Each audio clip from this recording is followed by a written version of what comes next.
Hi friends, welcome back to my channel. അപ്പോൾ ഇന്ന് ഞാനിവിടെ ഉണ്ടാക്കാൻ പോകുന്നത് മാനാലി ബിരിയാണിയാണ്. എറണാകുളത്തുള്ള മാനാലി എന്ന സ്ഥലത്തുള്ള വളരെ ഫേമസ് ആയിട്ടുള്ള ഒരു ബിരിയാണിയാണിത്. അപ്പോൾ ഈ ഒരു ബിരിയാണിയുടെ മസാലയ്ക്ക് അത്യാവശ്യം ഗ്രേവിയൊക്കെ വേണം. അപ്പോൾ ഈ ഒരു ബിരിയാണിക്ക് ദമ്മിന്റെ ആവശ്യമൊന്നുമില്ല. ഇത് സെപ്പറേറ്റ് ആയിട്ടാണ് സെർവ് ചെയ്യുന്നതും. അപ്പോൾ നമുക്ക് വീഡിയോയിലേക്ക് പോകാം. അപ്പോൾ അതിന് വേണ്ടിയിട്ട് 1 കിലോഗ്രാം ചിക്കനോടെ കഴുകി വൃത്തിയാക്കി വെച്ചിട്ടുണ്ട്. അതിലേക്ക് 2 ടേബിൾ സ്പൂൺ മുളക് പൊടി ചേർത്ത് കൊടുക്കാം. ഇനി ഇതിലേക്ക് 1/2 ടീസ്പൂൺ മഞ്ഞൾപ്പൊടി ചേർത്ത് കൊടുക്കാം. ഈ ചിക്കൻ ആവശ്യമായ ഉപ്പ് ചേർത്ത് കൊടുക്കാം. 2 ടേബിൾ സ്പൂൺ ലെമൺ ജ്യൂസും കൂടെ ചേർത്ത് കൊടുത്ത് നല്ലപോലെ ഒന്ന് മിക്സ് ചെയ്ത് 1/2 മണിക്കൂർ റെസ്റ്റ് ചെയ്യാനായിട്ട് വെക്കാം.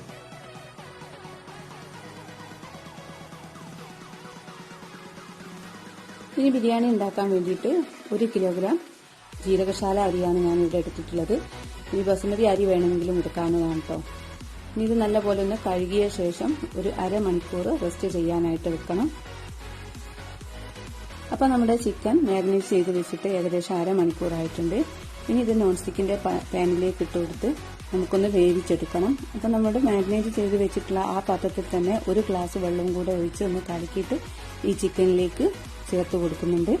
ഇനി ഒരു 10 മിനിറ്റ് ഇതൊന്ന് വേവിച്ചെടുക്കണം. അപ്പോൾ ഇതാ 10 മിനിറ്റ് കഴിഞ്ഞിട്ടുണ്ട്. ഇനി ചിക്കനിൽ നിന്നുള്ള വെള്ളം നമുക്ക് മറ്റൊരു പാത്രത്തിലേക്ക് മാറ്റി കൊടുക്കാം. ഇത് നമുക്ക് പിന്നീട് ആവശ്യമുണ്ട്. ഇനി നമുക്ക് ഈ ചിക്കനിലേക്ക് 2-3 ടേബിൾ സ്പൂണ് എണ്ണ ഒഴിച്ച് ഇതൊന്ന് ഫ്രൈ ചെയ്തെടുക്കാനാണ് വേണ്ടത്.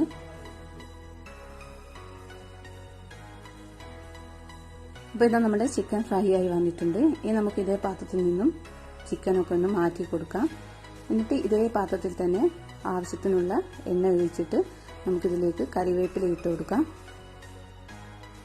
ഇനി കറിവേപ്പില ഒന്ന് വാടി വരുന്ന ടൈമിൽ ഒരു 4 മീഡിയം സവാള കട്ട് ചെയ്തത് ചേർത്ത് കൊടുക്കുന്നുണ്ട്.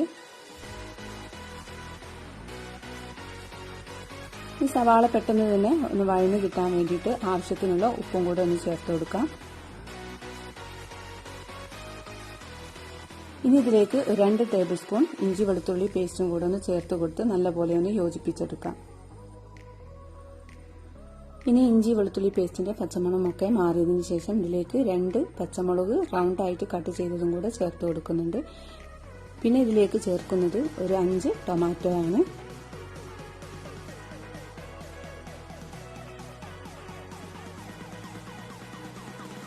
ഇനി ഇതെല്ലാം കൂടെ നല്ലപോലെ ഒന്ന് യോജിപ്പിച്ചെടുക്കാം.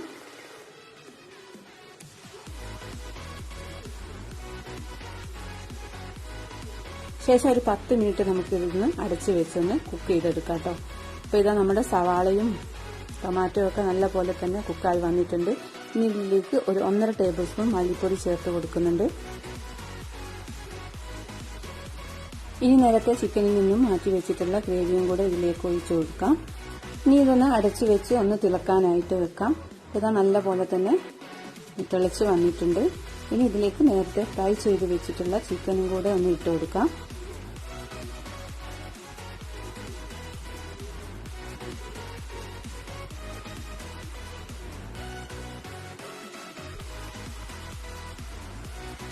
ഈ ഒരു സമയത്ത് നിങ്ങൾക്ക് എരിവിനാവശ്യമായ മുളകോ ഉപ്പോ ചേർത്ത് കൊടുക്കാവുന്നതാണ്. അപ്പോൾ കുറച്ച് ഉപ്പിന്റെ കുറവുള്ളത് കൊണ്ട് ഞാൻ കുറച്ച് ഉപ്പ് ചേർത്ത് കൊടുത്തിട്ടുണ്ട്. ഇനി അടച്ചു വെച്ച് ഒരു 5 മിനിറ്റും കൂടെ ഒന്ന് കുക്ക് ചെയ്തെടുക്കാം. അപ്പോൾ ഇതാ നമ്മുടെ മാനാലി ബിരിയാണിയുടെ മസാല വെള്ളമൊക്കെ വറ്റി എണ്ണയൊക്കെ തെളിഞ്ഞ് നല്ല സൂപ്പറായി വന്നിട്ടുണ്ട്.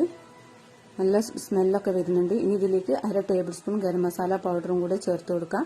പിന്നെ ഇതിലേക്ക് 2 ടേബിൾ സ്പൂൺ നെയ്യും കൂടെ ചേർത്ത് കൊടുക്കുന്നുണ്ട് കേട്ടോ.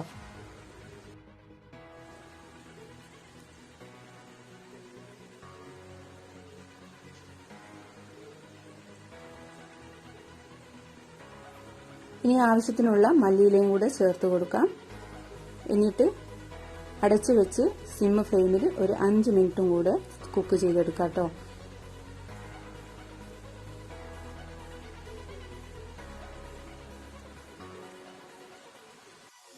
ഇനി നമുക്ക് ബിരിയാണി റൈസിലേക്കുള്ള കാഷ്യൂം കിസ്മിസും ഒക്കെ ഒന്ന് വറുത്തെടുക്കണം. അതിന് വേണ്ടിയിട്ട് നോൺ സ്റ്റിക്കിന്റെ ഒരു പാനിലേക്ക് 1 ടേബിൾ സ്പൂൺ നെയ്യും ആവശ്യത്തിന് വെളിച്ചെണ്ണയും ഒഴിച്ച് ഇതൊന്ന് റോസ്റ്റ് ചെയ്തെടുക്കാം.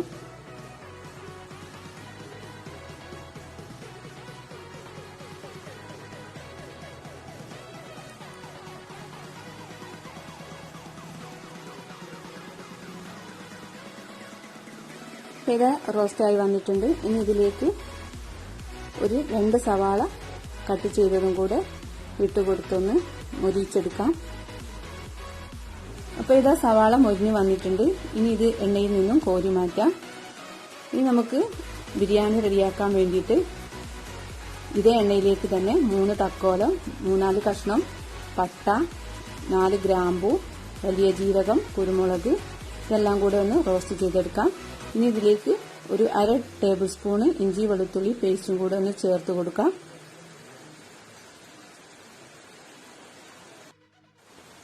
ഇനി 2-3 ടേബിൾ സ്പൂൺ ക്യാരറ്റ് കട്ട് ചെയ്തതും കൂടെ ചേർത്ത് കൊടുക്കാം. എന്നിട്ട് ബിരിയാണി റൈസ് കുക്ക് ചെയ്യാൻ ആവശ്യമായിട്ടുള്ള വെള്ളം ഒഴിച്ചു കൊടുക്കാം.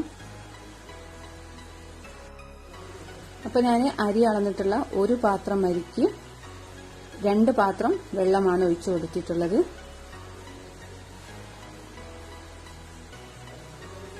ഇനി ഇതിലേക്ക് ആവശ്യമായിട്ടുള്ള ഉപ്പും 1 ടേബിൾ സ്പൂൺ ലെമൺ ജ്യൂസും കൂടെ ഒന്ന് ഒഴിച്ചു കൊടുത്ത് ഒന്ന് അടച്ചു വെച്ചൊന്ന് തിളപ്പിച്ചെടുക്കാം.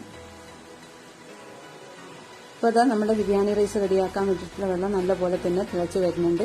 ഇനി ഇതിലേക്ക് അരി ഇട്ട് കൊടുക്കാം. ഇനി നമുക്ക് അടച്ചു വെച്ചൊന്ന് വേവിച്ചെടുക്കാം.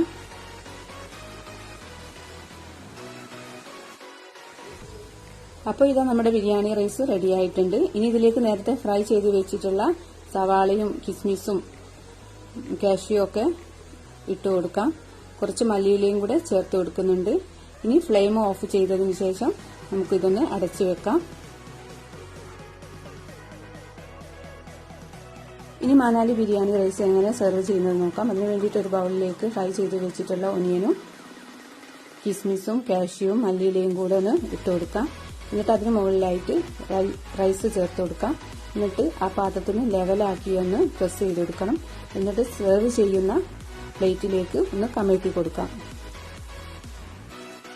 ഇനി റൈസിന്റെ സൈഡിലായിട്ട് ഗ്രേവിയോട് കൂടിയിട്ടുള്ള മനാലി ബിരിയാണി മസാലയും കൂടെ വെച്ച് കൊടുക്കുന്നുണ്ട്. ഇനി ഇതിന്റെ കോമ്പിനേഷൻ ആയിട്ടുള്ള തൈര് സലാഡും കൂടെ ഇട്ട് കൊടുക്കാം. അപ്പോൾ നമ്മുടെ സൂപ്പർ ആയിട്ടുള്ള മനാലി ബിരിയാണി റെഡി ആയിട്ടുണ്ട്. അപ്പോൾ എല്ലാവരും ഈ ഒരു റെസിപ്പി ഒന്ന് ട്രൈ ചെയ്ത് നോക്കുക. വീഡിയോ ഇഷ്ടപ്പെട്ടെങ്കിൽ ലൈക്ക് ചെയ്യുക, ഷെയർ ചെയ്യുക.